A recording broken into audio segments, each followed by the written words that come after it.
बिस्मिल्लाहिर्रहमानिर्रहीम। अस्सलाम वालेकुम स्टूडेंट्स, मैं हूं हसान फरीद, आपका फिजिक्स टीचर। स्टूडेंट्स, आज का हमारा आर्टिकल है AC through capacitor.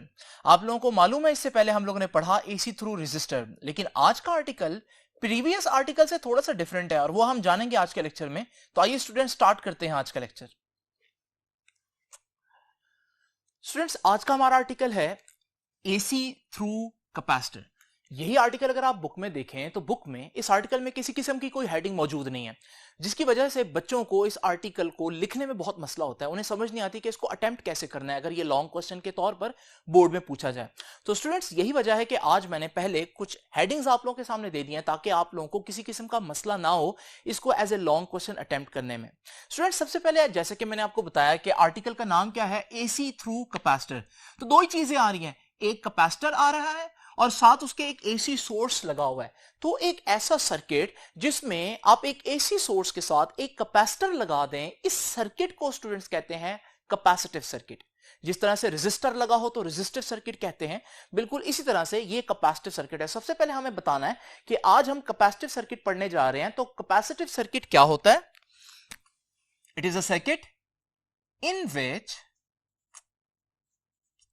N AC source, एक ऑल्टरनेटिंग सोर्स होगा, is connected to a capacitor, और वो ऑल्टरनेटिंग सोर्स जो है वो एक कैपेसिटर से अटैच होगा। और स्टूडेंट्स, इसको अगर मैं डायग्राम की फॉर्म में आपके सामने शो करूं तो कुछ इस तरह से करूंगा। ऑल्टरनेटिंग सोर्स का सिंबल आप लोग जानते हैं ये होता है, और इसके साथ मैं एक अदद कैपेसिटर जिसका सिंबल ये है अटैच कर रहा हूं, कनेक्ट कर रहा हूं। और स्टूडेंट्स, इस कैपेसिटर की कुछ ना कुछ कैपेसिटेंस होगी, इसकी कैपेसिटेंस को मैं सी कह देता हूं। ये ऑल्टरनेटिंग सोर्स है और ये कैपेसिटर है। बड़ा सिंपल सा सर्किट है स्टूडेंट्स। लेकिन स्टूडेंट्स, इस सर्किट को यानी एसी सर्किट को, ये ऑल्टरनेटिंग करंट का सोर्स है, इसे समझने से पहले क्यों ना हम पहले इमेजिन करें डीसी सर्किट जो हम लोगों ने पढ़ा हुआ है।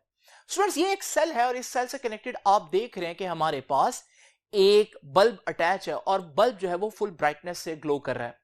अब स्टूडेंट्स, आप लोग देख रहे हैं करंट का फ्लो मैं आपको यहां पर जो दिखा रहा हूं, ये करंट का फ्लो क्यों है? क्योंकि अगर आप किसी भी एक चार्ज को देखते हैं तो वो चार्ज जो है वो अपनी जगह छोड़ता है तो पिछला चार्ज जो है वो उसकी जगह ले लेता है और इस तरह से ये फ्लो चलता रहता है।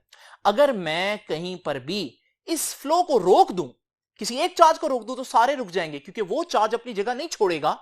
तो पिछले चार्ज कैसे नेक्स्ट जो प्लेस है वो ऑक्यूपाई करेंगे?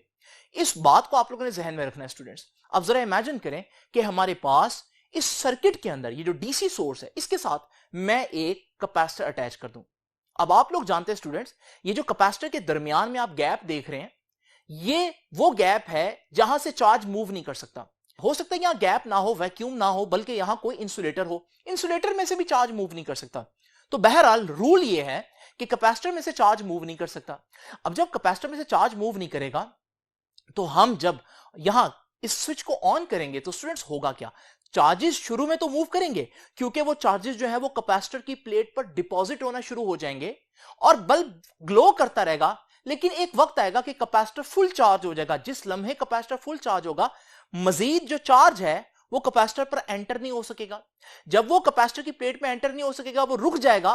तो जब एक चार्ज एक जगह रुक जाए तो सारे चार्ज रुक जाते हैं, और जब चार्ज रुक जाएंगे तो वो जो बल्ब है, अब आप देख रहे हैं, वो ग्लो नहीं कर रहा क्योंकि उसमें से चार्जेस की मूवमेंट रुक गई है।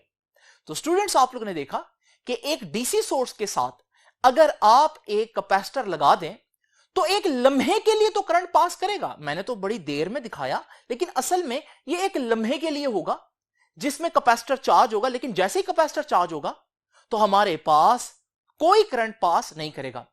तो याद रखिएगा, कैपेसिटर की मौजूदगी में डायरेक्ट करंट जो है, डायरेक्ट करंट का सोर्स जो है यानी कि सेल या बैटरी हो, तो वो करंट फ्लो नहीं करवा सकती। अब हम सोच रहे हैं क्योंकि कैपेसिटर में गैप था और इस गैप की वजह से करंट फ्लो नहीं कर पाया मुसलसल, तो फिर जब हम एक ऑल्टरनेटिंग सोर्स लगाएंगे तब भी ऐसा ही होगा। लेकिन स्टूडेंट्स, रिजल्ट थोड़े से डिफरेंट थे। जब हमने एक ऑल्टरनेटिंग सोर्स लगाया तो हमने देखा कि इस कैपेसिटर की मौजूदगी में भी बल्ब मुसलसल ग्लो करता रहा। यानी यहां से एक अजीब सी कंफ्यूजन क्रिएट हुई कि कैपेसिटर जो है वो डीसी की मौजूदगी में करंट को ब्लॉक कर देता है, लेकिन एसी की मौजूदगी में करंट जो है वो चलता रहता है। और हमें कैसे पता चला कि चलता रहता है? हमने जब बल्ब को देखा था वो मुसलसल ग्लो कर रहा था।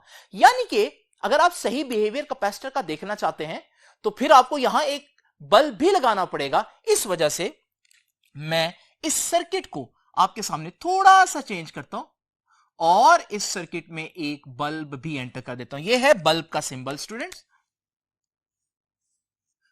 तो यहां से मैं बेसिकली बताना क्या चाह रहा हूं, वो एक अजीब रिजल्ट बताना चाह रहा हूं कि कैपेसिटर की मौजूदगी में ऑल्टरनेटिंग करंट चलता रहा। अब आप डेफिनेटली जानना चाह रहे होंगे कि ऐसा कैसे हो सकता है सर। तो स्टूडेंट्स जरा गौर से देखते हैं इस बात को, लेकिन उससे पहले मैं आपको एक आम एग्जांपल देता चलूं। और वो एग्जांपल क्या स्टूडेंट्स, अगर मैं आपसे कहूं कि ये एक सर्कुलर ट्रैक है जिस पर जॉगिंग करके आपने कैलोरीज बर्न करनी है। अब आप लोग जानते हैं कि अगर आप कैलोरीज बर्न करना चाहते हैं तो आपको इस ट्रैक पर मुसलसल कई चक्कर काटने पड़ेंगे। अब स्टूडेंट्स इमेजिन करें कि ये ट्रैक कहीं से खराब है। अब जब ये ट्रैक खराब है तो आप लोग पूरा चक्कर तो नहीं काट सकते, तो क्या आप कैलोरीज बर्न नहीं कर सकते? आप कहेंगे सर कैलोरीज तो बर्न कर सकते हैं। कैलोरीज बर्न करने के लिए मोशन की जरूरत है, मूवमेंट की जरूरत है। अगर चक्कर कंप्लीट नहीं भी होता तो जहां पर वो सर्कुलर ट्रैक जो है वो टूटा हुआ है, आप वहां से दोबारा मुड़कर दूसरी जगह तक जाएं और फिर वहां से मुड़कर वापस उस जगह तक जाएं। असल बात मूवमेंट है, असल बात चक्कर कंप्लीट करना नहीं है। कैलोरीज को थोड़ी ना पता है कि आपने पूरा चक्कर कंप्लीट किया नहीं किया, उसको तो यह पता है कि आप जॉगिंग कर रहे हैं या नहीं कर रहे हैं। तो आपने देखा अगर आप चक्कर कंप्लीट ना भी करें और मुसलसल मूव करते रहे फिर भी आप कैलोरीज बर्न करेंगे। इस मिसाल का आज की बात से क्या ताल्लुक है स्टूडेंट, जरा तवज्जो से देखिए। सबसे पहले तो आप समझे ऑल्टरनेटिंग सोर्स क्या होता है। डीसी सोर्स वो होता है जिसमें पॉजिटिव टर्मिनल हमेशा पॉजिटिव रहता है, नेगेटिव टर्मिनल हमेशा नेगेटिव रहता है। लेकिन ऑल्टरनेटिंग सोर्स क्या होता है कि उसमें पॉजिटिव टर्मिनल थोड़ी देर बाद नेगेटिव हो जाता है, नेगेटिव टर्मिनल थोड़ी देर बाद पॉजिटिव हो जाता है और ये ऑल्टरनेट करते रहते हैं टर्मिनल्स एक दूसरे के साथ। यानी पॉजिटिव टर्मिनल हमेशा पॉजिटिव नहीं रहता और नेगेटिव टर्मिनल हमेशा नेगेटिव नहीं रहता। अब स्टूडेंट्स होगा क्या, जरा इमेजिन करें कि इस एसी सोर्स के साथ मैं एक बल्ब लगाता हूं और आप देखेंगे कि हमारे पास जो करंट का फ्लो है वो कुछ इस तरह से होगा। चार्जेस पहले एक डायरेक्शन में जाएंगे, लेकिन जैसे ही वो जो एसी सोर्स है उसकी पोलैरिटी रिवर्स होगी तो वो फौरन वापस जाएंगे, लेकिन फिर दोबारा पोलैरिटी रिवर्स होगी तो फिर वो डायरेक्शन चेंज कर लेंगे। अगर आप बल्ब के अंदर देखें तो चार्जेस का फ्लो आप देख रहे हैं, चार्जेस सिर्फ आगे पीछे मूव कर रहे हैं जिसकी वजह से बल्ब ग्लो कर रहा है। अब स्टूडेंट्स होता क्या है, आपने डाल दिया बीच में एक कैपेसिटर। अब आप जब स्विच ऑन करेंगे तो आप देखेंगे कि हमारे पास कैपेसिटर की एक प्लेट पर चार्ज डिपॉजिट होना शुरू हो जाएगा। अभी कैपेसिटर मुकम्मल तौर पर चार्ज नहीं हुआ होगा कि पोलैरिटी रिवर्स हो जाएगी और जैसे ही पोलैरिटी रिवर्स हो जाएगी तो चार्जेस वापस आना शुरू हो जाएंगे और एक वक्त आ जाएगा कि कैपेसिटर फुली डिस्चार्ज हो जाएगा। लेकिन बात यहां खत्म नहीं होगी, बल्कि चार्जेस अभी भी मूव करते जाएंगे और दूसरी प्लेट पर जाकर डिपॉजिट हो जाएंगे। तो अब दूसरी प्लेट नेगेटिव चार्ज होगी जिसकी वजह से हम कहेंगे कि अब हमारे पास कैपेसिटर फिर चार्ज हो गया लेकिन ऑपोजिट डायरेक्शन में, और फिर पोलैरिटी तब तक रिवर्स हो चुकी होगी और फिर वो सारे इलेक्ट्रॉन्स वापस जाना शुरू हो जाएंगे और फिर हमारे पास एक वक्त आएगा वो डिस्चार्ज होंगे। लेकिन ये मुसलसल प्रोसेस चलता रहेगा और कैपेसिटर ऑपोजिट डायरेक्शन में चार्ज हो जाएगा। अब स्टूडेंट्स अगर मैं इसको आपको कॉन्टिन्यूसली दिखाऊं तो ये कुछ सिस्टम इस तरह से चल रहा है। हालांकि चार्जेस कंप्लीट लूप में मूव नहीं कर रहे हैं, लेकिन बल्ब के ग्लो करने के लिए तो चार्जेस को सिर्फ मूव करना जरूरी है। और अगर आप इस सारे सिनेरियो के अंदर बल्ब को जूम करके देखें तो अभी भी चार्जेस मूव कर रहे हैं और बल्ब इस वजह से ग्लो कर रहा है। तो स्टूडेंट्स बच्चे परेशान होते हैं कि सर यहां पर तो कैपेसिटर में गैप है, फिर कैसे हमारे पास बल्ब ग्लो कर सकता है हालांकि लूप कंप्लीट नहीं है। क्योंकि स्टूडेंट्स बल्ब को ग्लो करने के लिए लूप का कंप्लीट होना जरूरी नहीं है, बल्कि चार्जेस की मुसलसल मोशन जरूरी है। और चार्जेस की जो मुसलसल मोशन है वो इस केस में हो रही है बिल्कुल वैसे जैसे मैंने बताया कि अगर आपने कैलोरीज बर्न करनी है तो जरूरी नहीं है कि आप पूरा चक्कर काटें। अगर सर्कुलर ट्रैक कहीं से खराब है आप वहां से मुड़कर वापस भी आ जाएं और इस तरह से मूव करें जैसे मैं आपको दिखा रहा हूं, तो भी कैलोरीज तो बर्न होगी ना। कैलोरीज को थोड़ी ना इस बात से परवाह है कि आप पूरा चक्कर काट रहे हैं या नहीं। तो स्टूडेंट्स यहां से हम लोगों ने एक बात सीखी कि एक कैपेसिटर अगर एसी सोर्स के साथ कनेक्ट हो तो बल्ब जलता रहता है और बल्ब का जलना यह बता रहा है कि AC alternating current can pass through capacitor, और उसकी वजह क्या है, हालांकि बीच में गैप है, उसकी वजह क्या है, क्योंकि कैपेसिटर मुसलसल चार्ज डिस्चार्ज होता रहता है, जिसकी वजह से एसी जो है वो इसमें से पास कर सकता है। तो मैं एक लाइन में ये बता देता हूं कि एसी क्यों पास कर सकता है थ्रू कैपेसिटर। तो AC can pass through capacitor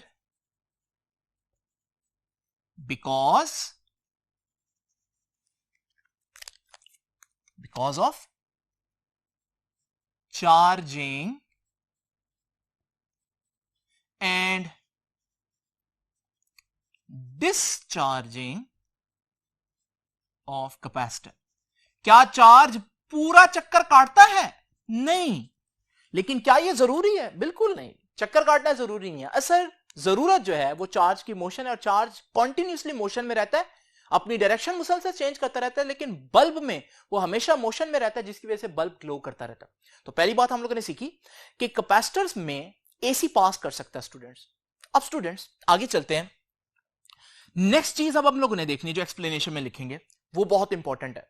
किसी भी सर्किट को पढ़ने के लिए हमारे लिए बेसिक मकसद क्या था? वो मकसद मैंने आपको बताया था, और वो था to find the relationship between voltage and current. ये बहुत इंपॉर्टेंट बात है, वोल्टेज और करंट के दरमियान हम लोगों ने रिलेशनशिप फाइंड आउट करना है। क्या वोल्टेज और करंट एक साथ बढ़ते हैं? एक बढ़ रहा हो तो क्या दूसरा कम होता है? ये सारी चीजें हम लोगों ने देखनी है students.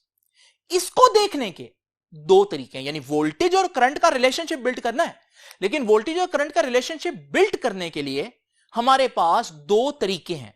Number one, logical method, हम लॉजिकली देखेंगे कि क्या हो रहा है। नंबर टू, मैथमेटिकल मेथड, उसमें हम मैथमेटिकली एनालिसिस करेंगे कि एक्चुअली क्या, दोनों का रिजल्ट एक ही है, लेकिन हम पहले लॉजिकली देखते हैं कि स्टूडेंट्स एक्चुअली में क्या होगा। स्टूडेंट्स सबसे पहले तो आप लोग इमेजिन करें कि एक एसी सोर्स है और उसके साथ एक कैपेसिटर है। अब आप लोग जानते हैं कि वही प्रोसेस होगा, कैपेसिटर मुसलसल चार्ज और डिस्चार्ज होता रहेगा, और ये करंट का फ्लो जो है वो चलता रहेगा। मैं यहां दो चीजें फाइंड आउट करना चाहता हूं, वोल्टेज और करंट। स्टूडेंट्स करंट मेजर करने के लिए मेरे पास जो इंस्ट्रूमेंट है वो है एमीटर, और एमीटर हमेशा सीरीज में लगाया जाता है। ये मैंने एमीटर लगा दिया। जब चार्जेस कम मूव करेंगे तो एमीटर पर रीडिंग कम आएगी, और जब चार्जेस ज्यादा मूव करेंगे तो एमीटर पर रीडिंग ज्यादा आएगी। स्टूडेंट्स ये तो हो गया करंट मेजर करने का सिस्टम। अब जरा देखते हैं वोल्टेज कैसे मेजर करनी है। वोल्टेज मेजर करने के लिए हमारे पास होता है वोल्ट मीटर, और वोल्ट मीटर लगता है पैरेलल में। तो पैरेलल में मैं यहां पर कैपेसिटर की गिर्द लगा देता हूं। और वोल्टेज कैसे पता चलेगी? कितना कैपेसिटर के ऊपर चार्ज स्टोर है। अगर कैपेसिटर के ऊपर कम चार्ज स्टोर है तो वोल्ट मीटर कम रीडिंग देगा, लेकिन अगर कैपेसिटर के ऊपर ज्यादा चार्ज स्टोर है तो वोल्ट मीटर ज्यादा रीडिंग देगा। स्टूडेंट्स बात करते हैं बिल्कुल पहले लम्हे की, वेरी फर्स्ट मोमेंट क्या होगा। बिल्कुल पहले लम्हे वोल्टेज और करंट का क्या सिस्टम होगा, क्योंकि हमारा काम क्या है, to build a relationship between voltage and current. तो स्टूडेंट्स जरा तवज्जो से देखिए, बिल्कुल पहले लम्हे अगर आप देखें तो हमारे पास जो कैपेसिटर की प्लेट्स हैं वो न्यूट्रल हैं, कोई चार्ज ही नहीं है उन पर। जब चार्ज नहीं होगा तो वोल्ट मीटर के ऊपर क्या रीडिंग आएगी? डेफिनेटली कोई रीडिंग नहीं आएगी। इस वक्त वोल्ट मीटर के ऊपर 0 वोल्ट रीडिंग आप देख रहे हैं। अब स्टूडेंट्स आप लोग जानते हैं कि इस वक्त एसी सोर्स का ये टर्मिनल पॉजिटिव है। ये पॉजिटिव टर्मिनल कैपेसिटर की इस प्लेट पर मौजूद इलेक्ट्रॉन्स को खींचेगा, और पहले लम्हे बहुत ज्यादा इलेक्ट्रॉन्स जो है बड़ी तेजी से दूसरी प्लेट पर जाकर डिपॉजिट हो जाएंगे। सिर्फ मैंने पहला लम्हा दिखाया आपको, क्योंकि बहुत ज्यादा इलेक्ट्रॉन्स निकले तो आपने देखा एमीटर के ऊपर भी बहुत रीडिंग आई, यानी करंट बहुत ज्यादा है। स्टूडेंट्स को अजीब बात देखी आप लोगों ने, एक अजीब बात है, और वो क्या है कि हमारे पास जो वोल्टेज है पहले लम्हे कैपेसिटर के प्लेट्स के ऊपर वो बिल्कुल 0 थी, लेकिन पहले लम्हे जो करंट पास किया है वो बहुत ज्यादा है। अब स्टूडेंट्स अगले लम्हे क्या होगा? अगर हम नेक्स्ट मोमेंट देखें तो आप देखेंगे कैपेसिटर की प्लेट्स के ऊपर चार्ज तो स्टोर हो चुका है। अब कैपेसिटर की प्लेट के ऊपर कुछ पोटेंशियल है, तो पोटेंशियल बढ़ गया, दूसरे लम्हे में पोटेंशियल थोड़ा सा इंक्रीज हुआ है। लेकिन स्टूडेंट्स आप देख रहे हैं ये प्लेट जो है वो अब नेगेटिवली चार्ज हो चुकी है, जो कि पहले न्यूट्रल थी। आने वाले इलेक्ट्रॉन्स को अब इसने करना है रिपेल। यही वजह है कि एसी सोर्स का ये पॉजिटिव टर्मिनल अब उतने इलेक्ट्रॉन्स नहीं लेकर जा पाएगा, और हमारे पास एम मीटर पर पहले के मुकाबले में रीडिंग हो गई कम। यानी दूसरे लम्हे क्या हुआ? दूसरे लम्हे जो कैपेसिटर की प्लेट्स के गिर पोटेंशियल है वो बढ़ चुका है, लेकिन पहले लम्हे के मुकाबले में जो एम मीटर के ऊपर रीडिंग थी वो कम हो गई है, यानी करंट कम हो गया, वोल्टेज बढ़ी है, करंट कम हो गया। अब स्टूडेंट्स मजीद आगे देखें तो चार्ज ज्यादा स्टोर हो चुका है, यही वजह है कि पोटेंशियल और ज्यादा आ रहा है, तो पोटेंशियल बढ़ गया कैपेसिटर की प्लेट्स पर, और क्योंकि ये प्लेट अब और ज्यादा नेगेटिवली चार्ज हो गई है तो आने वाले इलेक्ट्रॉन्स को ये और ज्यादा रिपेल करेगी, जिसकी वजह से इस लम्हे जो पॉजिटिव टर्मिनल है वो ज्यादा इलेक्ट्रॉन्स नहीं लेकर जा पाएगा और हमारे पास कम इलेक्ट्रॉन्स जाएंगे, और हम देख रहे हैं कि एम मीटर पर रीडिंग और कम होगी, वोल्टेज और बढ़ी, करंट और कम हो गया। और फिर आप अब देखें तो कैपेसिटर फुल चार्ज हो चुका है, यानी पोटेंशियल मैक्सिमम हो चुका है, और इस लम्हे रिपल्शन इतनी ज्यादा हो जाएगी कि इलेक्ट्रॉन मूव ही नहीं कर पाएगा और कोई करंट पास नहीं करेगा, और हमारे पास एम मीटर पर रीडिंग 0, पोटेंशियल मैक्सिमम तो करंट 0। तो आप लोगों ने देखा कि यहां पर वोल्टेज और करंट का रिलेशन कुछ अजीब सा चल रहा है। शुरू में हमारे पास वोल्टेज 0 और करंट मैक्सिमम था, और बाद में जो वोल्टेज है वो बढ़ते बढ़ते मैक्सिमम पर हो गई और करंट कम होते होते 0 पर हो गया। तो जब वोल्टेज 0 पर है करंट मैक्सिमम है, जब करंट 0 पर है तो वोल्टेज मैक्सिमम पर है, और इस तरह से ये सिस्टम चल रहा है। तो एक बात तो कंफर्म है कि ये रेजिस्टर से केस डिफरेंट है। रेजिस्टर के अंदर आप लोगों को याद होगा कि वोल्टेज और करंट जो है वो एक दूसरे के साथ फेज में थे, यानी कि जब वोल्टेज मैक्सिमम होती थी तो करंट भी मैक्सिमम होता था। लेकिन यहां पर ऐसा नहीं चल रहा स्टूडेंट्स, कि यहां पर हमारे पास वोल्टेज और करंट जो है वो एक साथ मैक्सिमम नहीं हो रहे, बल्कि जब वोल्टेज 0 हो तब करंट मैक्सिमम हो चुका होता है, जब वोल्टेज मैक्सिमम होती है तब करंट 0 हो चुका होता है। और स्टूडेंट्स अगर मैं इसको एनालॉग मीटर्स में शो करूं तो एनालॉग मीटर्स में यह बात कुछ इस तरह से शो होगी। और स्टूडेंट्स एक और बात, अगर यही एनालॉग मीटर्स में रेजिस्टर में लगा दूं तो आप देखेंगे रेजिस्टर्स में, क्योंकि जब वोल्टेज मैक्सिमम हो तो करंट भी मैक्सिमम होता है, तो ये मीटर मूवमेंट्स कुछ इस तरह से होंगी जिस तरह से आप लोग देख रहे हैं। तो स्टूडेंट्स ये तो हो गया लॉजिकल वे। तो लॉजिकल वे से हम लोगों ने क्या देखा? हम लोगों ने देखा कि जब वोल्टेज 0 होगी ना करंट मैक्सिमम होगा, और जब करंट 0 होगा वोल्टेज मैक्सिमम होगी। लेकिन क्या मैथमेटिकली भी हम ये प्रूव कर सकते हैं? अब हम देखेंगे मैथमेटिकली स्टूडेंट्स, तो जरा तवज्जो से देखना आप लोगों ने। मैथमेटिकली देखेंगे तो इक्वेशंस यूज करेंगे। भाई कैपेसिटर यूज कर रहे हैं तो कैपेसिटर की तो इक्वेशन आप लोग सारे जानते हैं, Q is equal to CV। ये जो Q है आपकी बुक ने इसको स्मॉल q से रिप्रेजेंट किया, तो इस वजह से मैं यहां पर कंफ्यूजन से बचने के लिए स्मॉल q ही लिख देता हूं। इसे मैं कह देता हूं इक्वेशन नंबर 1। ये इक्वेशन क्यों यूज करनी है? क्योंकि कैपेसिटर की बेसिक इक्वेशन यही है। अब स्टूडेंट्स दूसरी बात क्या है? दूसरी बात यह है कि ये V क्या है? ये V वोल्टेज है, वो वोल्टेज जो सोर्स दे रहा है, लेकिन सोर्स तो अल्टरनेटिंग वोल्टेज दे रहा है, और अल्टरनेटिंग वोल्टेज का फॉर्मूला हम लोग ऑलरेडी जानते हैं, और वो क्या है? वी नो दैट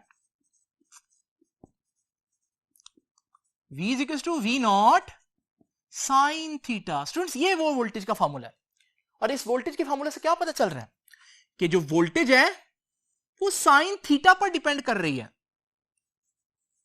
तो हम लिखेंगे हेंस वोल्टेज, वोल्टेज यानी कि V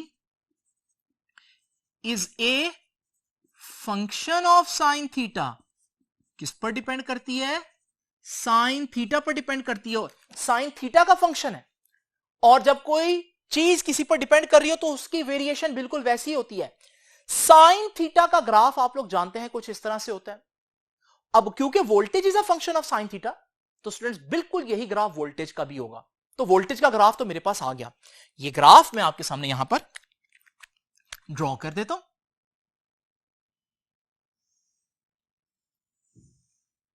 तो स्टूडेंट्स वोल्टेज का ग्राफ मैंने क्यों साइनोसाइडल बनाया? आर्गुमेंट क्या है मेरे पास? दलील क्या है? दलील यह है, हम जानते हैं voltage is a function of sine theta, तो जो साइन थीटा का ग्राफ वही वोल्टेज का ग्राफ। तो सिंपल बात है। आसानी के लिए मैं कुछ पॉइंट्स को नाम दे देता हूं। यह है पॉइंट O, यह है पॉइंट A, यह है पॉइंट B, यह है point C, point D and so on. अब स्टूडेंट्स अगली बात क्या है? वोल्टेज का ग्राफ आ गया। आपको मालूम है ना, मैंने बिल्कुल स्टार्ट में क्या बताया था? आज का काम क्या है? To build a relationship between voltage and current. अब हमें चाहिए दूसरी चीज करंट। आज के लेक्चर में इश्यू क्या है? इश्यू ये है कि कैपेसिटर लगा हुआ है, कैपेसिटर की इक्वेशन यूज होगी। कैपेसिटर की इक्वेशन में वोल्टेज तो है लेकिन अनफॉर्चुनेटली करंट नहीं है। यह है असल मसला। अगर लास्ट लेक्चर आपको याद हो तो लास्ट लेक्चर में यह मसला नहीं आया था। लास्ट लेक्चर रेजिस्टर के बारे में था। रेजिस्टर की इक्वेशन है V is equal to IR। इस इक्वेशन की खूबसूरती यह है कि इसके एक तरफ वोल्टेज भी है, एक तरफ करंट भी है। यानी वो दोनों चीजें जिसको मैंने कंपेयर करना था, जिनका रिलेशनशिप बिल्ड करना था, वो दोनों एक ही इक्वेशन में मौजूद थी। आज मसला यह है कि उनमें से एक तो है, वोल्टेज तो है लेकिन करंट नहीं है।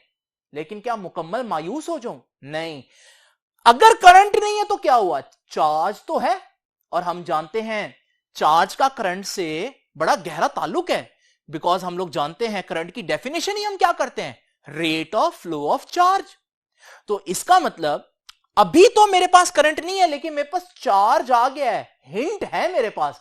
अगर मैं इसको यूज करूं तो हो सकता है मैं किसी तरह से करंट जो है वो फाइंड आउट कर लूं। तो इस वजह से मैं मजबूरी की वजह से फिलहाल चार्ज को यूज करूं। असल में चार्ज का काम नहीं है, असल हमें चाहिए करंट, लेकिन मैं सिर्फ अपना काम निकालने के लिए थोड़ी देर के लिए चार्ज को यूज करूंगा। तो स्टूडेंट्स अब यहां पर देखिए, ये जो V की वैल्यू है ये मैं ऊपर इक्वेशन नंबर 1 में पुट करता हूं। तो जब मैं इक्वेशन नंबर 1 में पुट करूंगा तो इक्वेशन नंबर 1 बन जाएगी Q is equal to C as it is. V की जगह ये वैल्यू आ जाएगी V नॉट साइन थीटा।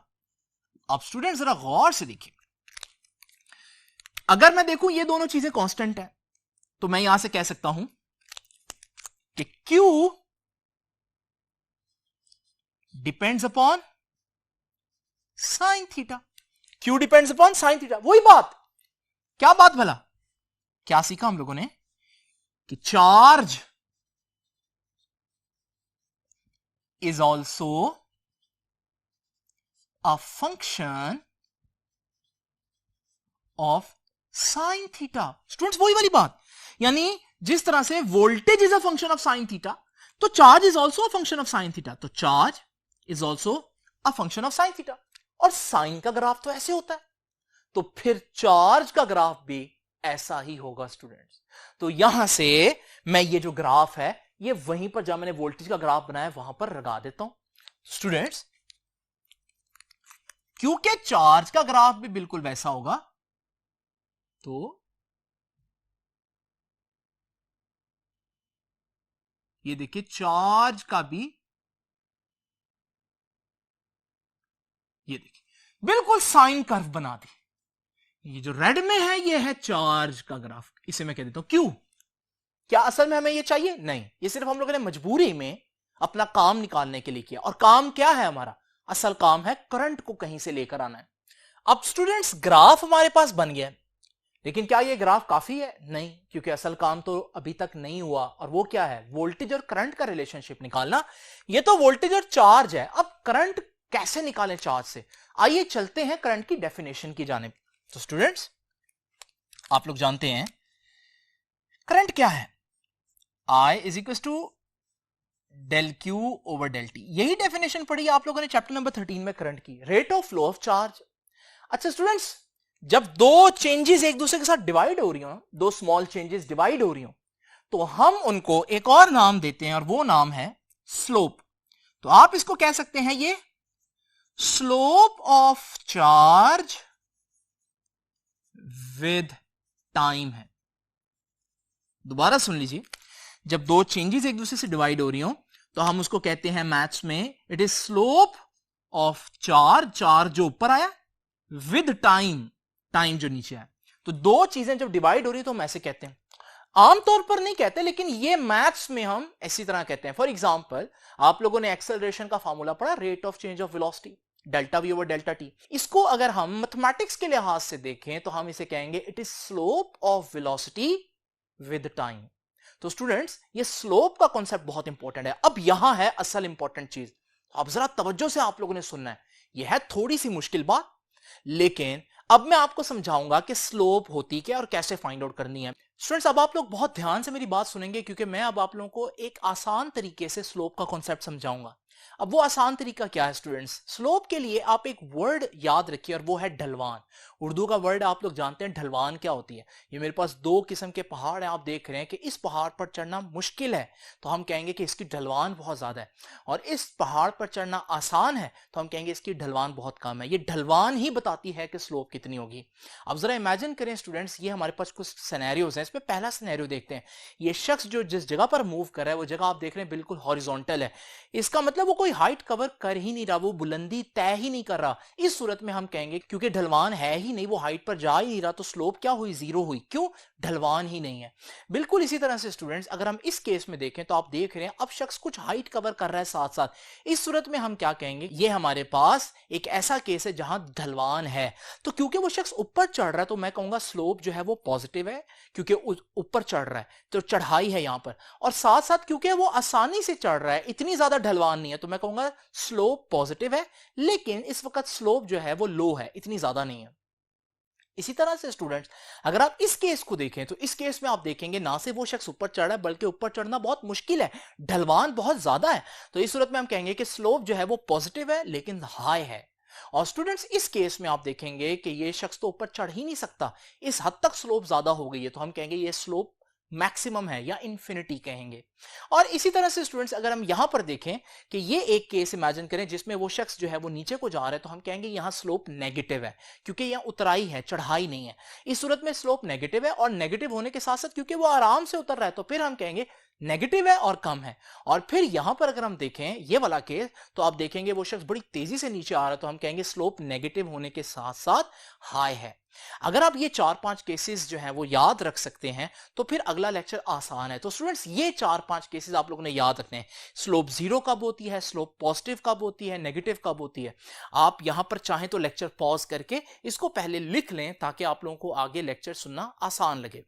अब स्टूडेंट्स जरा इमेजिन करें इन 4-5 केसेस में एक बात कॉमन थी, और वो क्या थी? वो बात ये थी कि यहां पर वो शख्स जो है वो एक स्ट्रेट पाथ में ही मूव कर रहा है, चाहे जैसी मर्जी स्लोप है, चाहे जैसी मर्जी ढलवान है, लेकिन हमारा जो पाथ है वो बिल्कुल स्ट्रेट है। लेकिन स्टूडेंट्स जरा इमेजिन करें कुछ इस तरह का पाथ, अगर ये शख्स इस पाथ पर जा रहा हो, अब हम स्लोप कैसे फाइंड आउट करेंगे? यानी एक कर्व्ड पाथ की स्लोप कैसे फाइंड आउट करेंगे? इसके लिए आसान तरीका है स्टूडेंट्स हमारे पास कि हम इस कर्व्ड पाथ के ऊपर कुछ पॉइंट्स चूज कर लें, हर पॉइंट पर एक टेंजेंट ड्रॉ कर लें।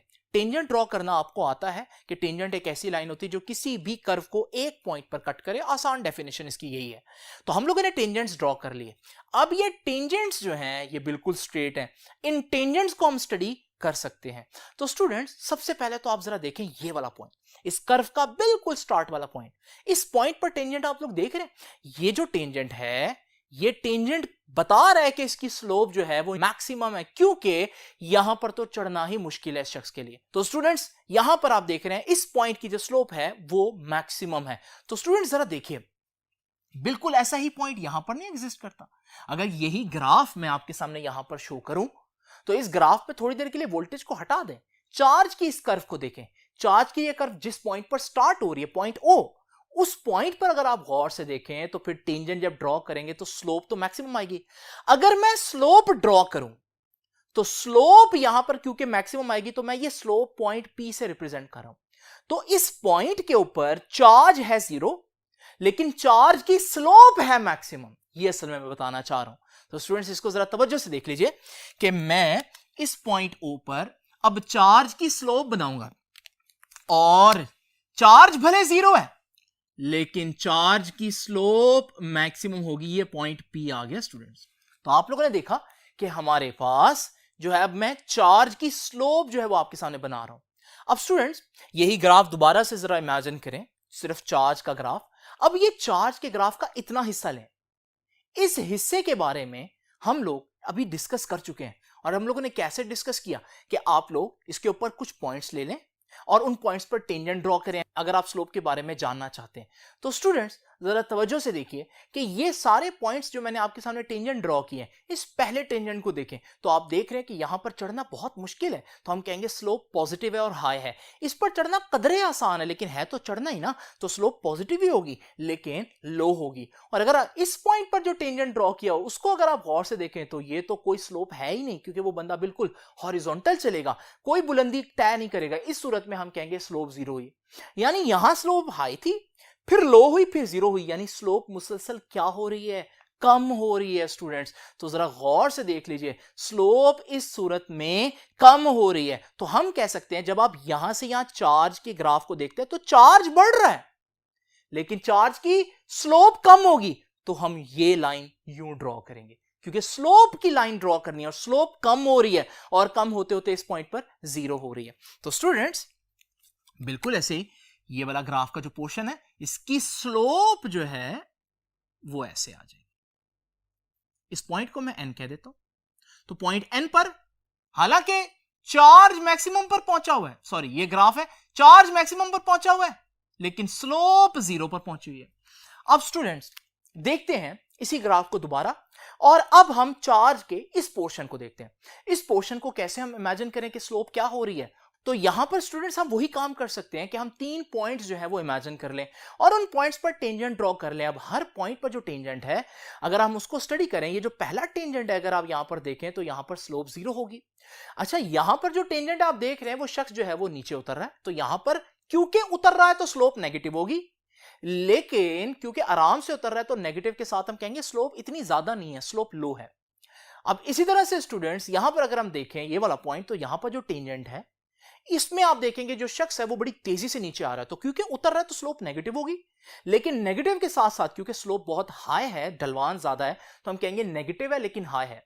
अब इसको हम समराइज करें तो हम कह सकते हैं यहां स्लोप जीरो थी, फिर नेगेटिव में थोड़ी सी ज्यादा हुई, फिर नेगेटिव में बहुत ज्यादा होगी, तो यानी कि यहां पर चार्ज जब कम हो रहा था तो स्लोप जो है वो नेगेटिव में बढ़ रही है। तो जब हम स्लोप का ग्राफ बनाएंगे तो क्योंकि स्लोप अब नेगेटिव में बढ़ रही है, नेगेटिव ग्राफ नीचे होगा तो स्लोप नेगेटिव में यूं बढ़ेगी स्टूडेंट्स। तो फिर मैं इस लाइन को आपके सामने ये ड्रॉ कर देता हूं। तो ये लाइन क्या है, ये चार्ज था, चार्ज कम हो रहा है लेकिन चार्ज की स्लोप नेगेटिव में बढ़ रही है, तो मैंने ऐसे बना दिया। अब ये पॉइंट मैं कह देता हूं पॉइंट आर। और स्टूडेंट्स अगर मैं इसी ग्राफ को यूं ही ड्रॉ करता रहूं तो अब आप देखेंगे ये ब्लैक लाइन का जो ग्राफ है ये किस चीज का ग्राफ है, ये स्लोप ऑफ चार्ज का ग्राफ है।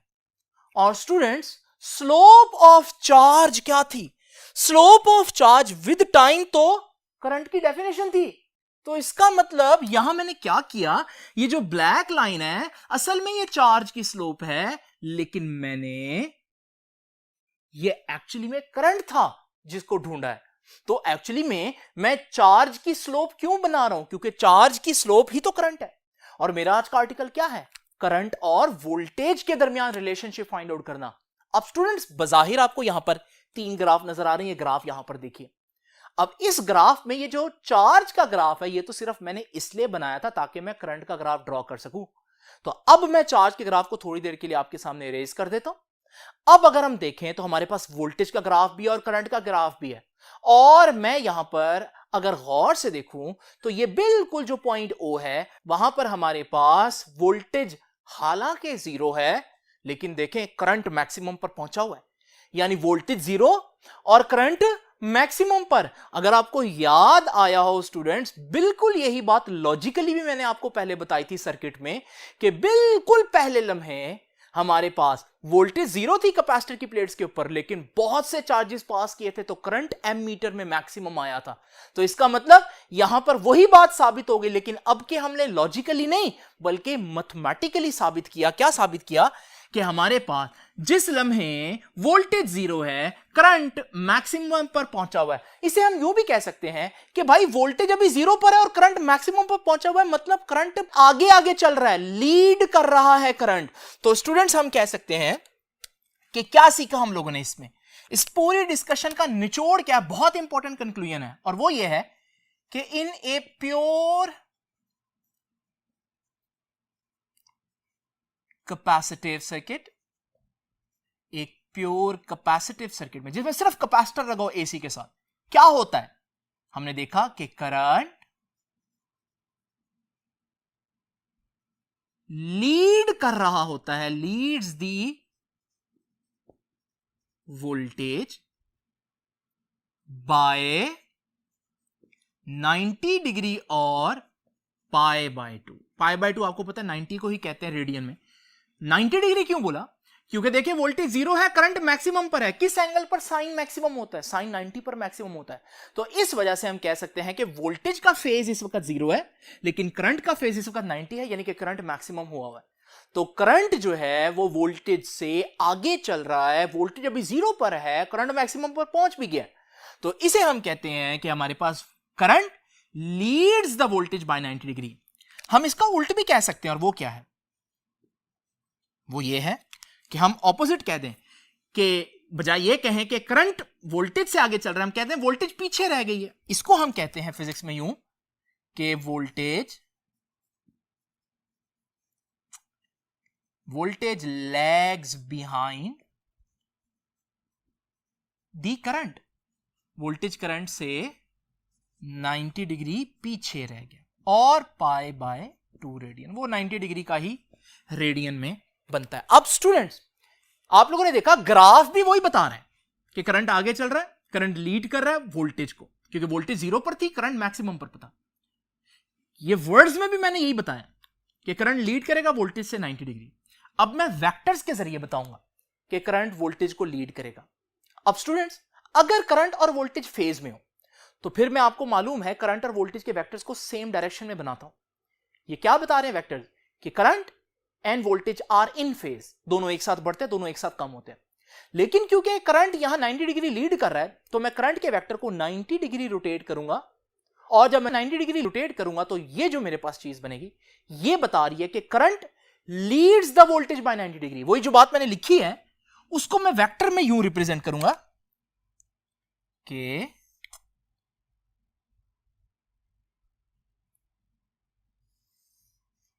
ये वोल्टेज का वेक्टर है, और ये